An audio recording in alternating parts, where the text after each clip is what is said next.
మాటిమాటికి cold cough రావడం, రికరెంట్గా infections రావడం అనే బాధతో ఇబ్బంది పడుతున్నారా? దానికి కారణాలు ఏంటి? దాన్ని ఈజీగా ఎలా మనం కంట్రోల్లోకి తెచ్చుకోవచ్చు? ఇవాళ ఈ వీడియోలో మాట్లాడుకుందాం. హాయ్, నా పేరు డాక్టర్ అనుపమ. నేను పీడియాట్రిషియన్, పీడియాట్రిక్ ఇంటెన్సివిస్ట్. యూజువల్గా మన లాంటి ఇండియా సినారియోస్లోని ఇమ్యూనిటీ అనేది పిల్లల్లో స్లోగా పెరుగుతూనే ఉంటుంది. సో మెచ్యూర్ అవ్వడానికి 1 to 2 years కరెక్ట్గా టైం పడుతుంది. ఈ లోపు 6 to 8 ఇన్ఫెక్షన్స్ పర్ ఇయర్ అనేది యూజువల్ కామన్ సినారియో. దీనివల్ల ఎప్పుడైనా సరే వెయిట్ లాస్ అవుతున్నా, ఆకలి చచ్చిపోతున్నాం, ఈ 2 డేంజర్ సైన్స్. ఇవి ఉంటే బాబుకి సీరియస్ ఇన్ఫెక్షన్ ఉందని అర్థం.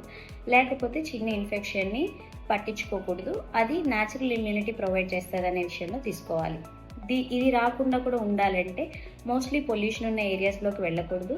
కొంచెం సీజన్ వేరియేషన్స్ వస్తున్నప్పుడు జాగ్రత్తగా కూల్ వస్తువులు కానీ అవి ఇవ్వకుండా చూసుకోవాలి.